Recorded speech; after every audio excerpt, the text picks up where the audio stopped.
अंजलि की शादी कर ससुराल पहुंचने के साथ ही उसकी सास के हुक्म शुरू हो जाते हैं। हो गई शादी, बस मौज खत्म। कल से जल्दी उठकर काम पर लग जाना है। अरे माँ आज ही यहाँ आई है, इसे सब समझने के लिए कुछ दिन तो दो।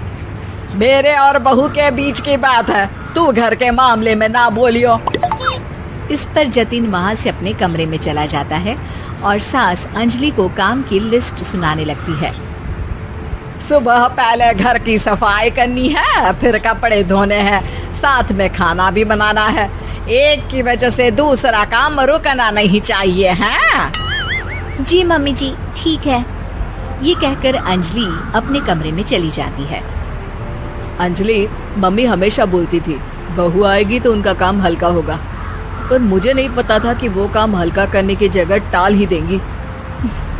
कुछ नहीं होता, ये सब मैं अपने घर में भी तो करती थी, मुझे आदत है, कोई दिक्कत नहीं होगी। ठीक है, पर अगर कुछ हो तो बता देना। दोनों सो जाते हैं और अगली सुबह से अंजलि जल्दी उठ के सास के बताए कामों में जुट जाती है, जिसमें वो जैसे ही कपड़े धोने लगती है तो सास वहाँ आ जाती है। अरे सुनो, ये कपड़े ऐसे नहीं धुलेंगे, सबको डिवाइड कर फिर एक एक करके अलग अलग धोने हैं। क्या एक एक कपड़ा अलग करके? एक बार में सुनाई नहीं देता क्या? वही बोला है मैंने, लग जाओ काम पर हैं?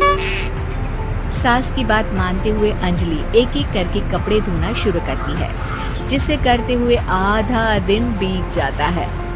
अरे रे, सुबह से कब दोपहर हो गई पता ही नहीं चला, अभी तो खाना भी बनाना है। अंजलि भागते हुए रसोई में जाती है, जहां उसकी सास पहले से ही उसे खड़ी मिलती है। खाना बना लेना, देखो पहले पकोड़े तल दो और एक एक पकोड़े अलग अलग तलना, नहीं तो कोई कच्चा कोई पक्का रह जाता है। सास की हर बात में एक एक की कहानी अंजलि के समझ में नहीं आती, लेकिन फिर भी वो बिना कुछ बोले काम करती रहती है। अगली सुबह फिर वही शुरू होता है और सास एक बार फिर खाने के समय रसोई में आती है। आज क्या बन रहा है हैं? वो जतिन ने भिंडी की सब्जी, रोटी और धनिए की चटनी बोली है, इसलिए वही बना रही हूँ। अरे वाह जी वाह, बढ़िया है। पर भिंडी एक एक करके धोना, फिर टोवेल से पोंछकर एक एक करके ही काटना, साथ ही धनिए की पत्ती भी एक एक करके ही धोना।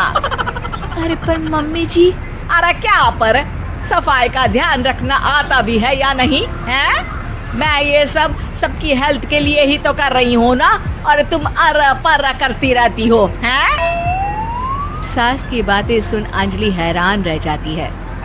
मैं तो सिर्फ सोचती थी कि जानबूझकर मेरा काम बढ़ाने के लिए ये सब करती हैं, पर ये तो काम बढ़ाने के साथ परेशान भी करना चाहती हैं। मैंने इनकी कौन सी बहस खोल दी जो इतनी दुश्मनी निकाल रही हैं? अब क्या करूं? अब अंजलि सास की बातों और हरकतों के बीच फंस जाती है। काम के लिए मना भी नहीं कर सकती, नहीं तो जाने कौन सा ड्रामा खड़ा कर दे। पर अंजलि तुझे कुछ तो करना पड़ेगा। इतनी देर में जतिन भी वहां आ जाता है। अरे कौन ड्रामा खड़ा कर रहा है और क्या करना पड़ेगा? जतिन की बात सुन अंजलि सोच में पड़ जाती है। इन्हें सच बताऊं या नहीं? पर अगर ये गुस्सा हो गए तो? वैसे भी अपनी माँ से बहुत प्यार करते हैं, फिर उनके खिलाफ कुछ सुन कैसे लेंगे? अंजलि ये सब सोच ही रही होती है कि जतिन फिर बोलता है। अरे क्या हुआ, कहाँ खो गई? अरे नहीं कुछ नहीं, वो मैं टीवी सीरियल के बारे में सोच रही थी। यहाँ और कौन ड्रामा करेगा? अरे तुम भी ना, चलो मैं चलता हूँ। इसके बाद कुछ दिनों तक अंजलि सास को सबक सिखाने के लिए अलग अलग प्लान सोचती रहती है, पर उसे सास के एक एक करके काम करवाने की आदत बंद करने का कोई तोड़ नहीं मिलता।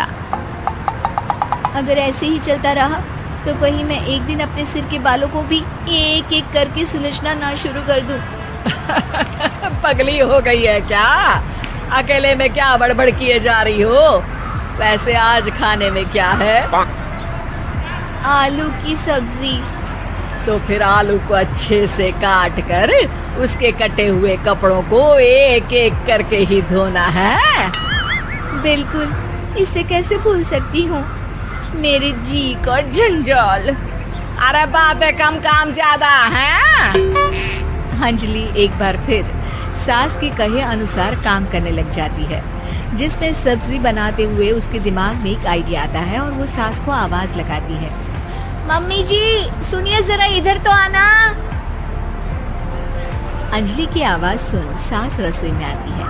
अरे क्या हुआ, क्यों गला फाड़ कर चिल्ला रही हो? कुछ नहीं, वो सुबह कपड़े धोने की जल्दी में नहाई नहीं थी और अब शाम की पूजा भी करनी है, तो आप जरा सब्जी देख लीजिए ना, तब तक मैं नहा कर आती हूँ। अंजलि सास को रसोई में छोड़कर नहाने चली जाती है। इसी तरह देखते देखते 4 घंटे बीत जाते हैं, लेकिन अंजलि बाथरूम से बाहर ही नहीं निकलती, जिसे देख सास उसे आवाज लगाती है। अरे बाथरूम में ही समाधि लगा ली क्या? यहाँ सब्जी बनकर ठंडी भी हो गई और अभी तक तेरा नहाना खत्म नहीं हुआ। मम्मी जी जैसे आप कहती हैं ना, मैं वैसे ही एक एक करके अपने बाल शैम्पू कर रही हूँ। तो अभी 3 घंटे और लगेंगे, तब तक काम और जतिन को खाना सर्व करना आप संभाल लेना।